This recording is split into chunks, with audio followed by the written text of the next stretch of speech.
আলাইকুম সবাইকে। সবাই কেমন আছেন? আশা করি সবাই অনেক ভালো আছেন। আমি আল্লাহর রহমতে আপনাদের দোয়ায় অনেক ভালো আছি। তো ওই দিনটা চলে গেছিলাম আমি আর আমার ফ্রেন্ড একটু ঘোরাঘুরি করতে। ঘোরাঘুরি বলতে ওরকম না, জাস্ট আমরা ভাবছিলাম যে একটা সুন্দর ক্যাফেতে যাব এন্ড একটু টাইম স্পেন্ড করব। তো যেমন ভাবা তেমন কাজ। এসে এখানে আমি আর আমার ফ্রেন্ড বসে বসে গল্প করতেছিলাম। তো আমাদের আরেকটা ফ্রেন্ড আমাদের একটু ভিডিও করে দিচ্ছিল। আর এই প্লেসটা আমাদের বাসার আশেপাশে হওয়াতে খুব ইজিলি আমরা চলে যাইতাম। মাঝখানে এখানে আমরা খুব বেশি যাইতাম, বাট এখন একটু কাজের চাপে এরকম ভাবে যাওয়া হয় না। তো যেই আগে খাবার অর্ডার দিই আমরা, দেন আমি একটু এখানে দাঁড়াইছিলাম, তাজবিহ আমাকে ভিডিও করে দিচ্ছিল। সো এই যে আমাদের খাবার চলে আসছে, আমরা ভারী খাবারটা একটু পরেই নিব। সো ভাবলাম যে খাবার মেক করতে অনেক টাইম লাগবে, তাহলে আমরা হালকা একটু খাবার অর্ডার করি। এরপর খাওয়া দাওয়া শেষ করে আমরা ভাবলাম যে নিচে না বসে আমরা একটু উপরের সাইডে যে বসি, কিন্তু উপরে যে দেখতেছিলাম যে পুরাটা ভিড়, উপরে অনেক মানুষ ছিল।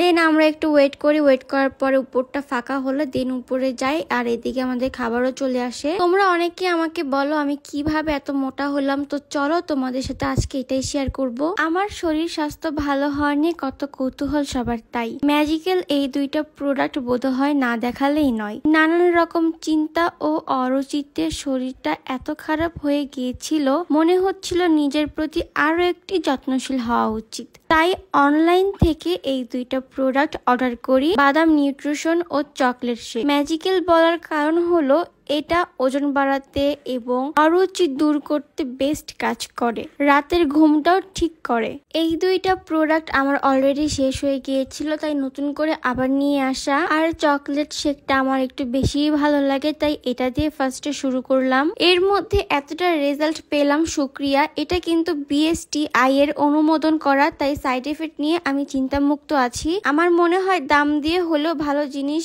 নেওয়াটাই ভালো সিদ্ধান্ত। অনেকে জিজ্ঞেস করবে, তাই বলি এটা শেক এভিনিউ পেজের প্রোডাক্ট। এটা আমি রাত ও সকালে খাবারের পর দুধের সাথে 1 চা চামচ করে মিশিয়ে খাই। অন্যদিকে আমার এত বেশি ক্ষুধা লাগছে, খাবার আসার সঙ্গে সঙ্গে আমি আর লেট না করে খাওয়া স্টার্ট করে দিই। তো তাজবিহ আমাকে এটা নিয়ে হয়তো বা খেপাচ্ছিল, যদি আমি ভুলে গেছিলাম। দেন আমার একটা ফ্রেন্ড আমার ফোন নিয়ে নিচে নামার পরে দেখতেছিলাম যে এখানে ভাইয়ারা অনেক গান করতেছে। তো ও এর ফাঁকে এই ভিডিওটা ক্যাপচার করে নিয়ে আসে, বাট গাধা এইটা দেখেন নাই যে ক্যামেরাটা ব্লার হয়ে গেছে। আর এখানে তাজবিহ খেয়াল করে না যে ক্যামেরাটা ব্লার হয়ে গেছে। এত বাজে ফুটেজ আসছে, সবগুলো ঘোলা ঘোলা হয়ে গেছে, আপনারা দেখতেই পাচ্ছেন। ওরা কন্টিনিউ ভিডিও করতেছে, বাট এইদিকে ধ্যান দেয় নাই যে ভিডিওর রেজাল্টটা কেমন আসতেছে। এইটা আমার সবসময় তাজবিহকে বকে বকে করাইতে হয়, কখনো ক্যামেরা ক্লিন করে নেয় না, সবসময় এরকম ভাবে ভিডিও করে। যাই হোক, এরপরে আমরা একটু চা খেয়ে নিলাম। চা খেয়ে তারপর আমি একটু বইকা দেন ক্যামেরাটা ক্লিন করে দেন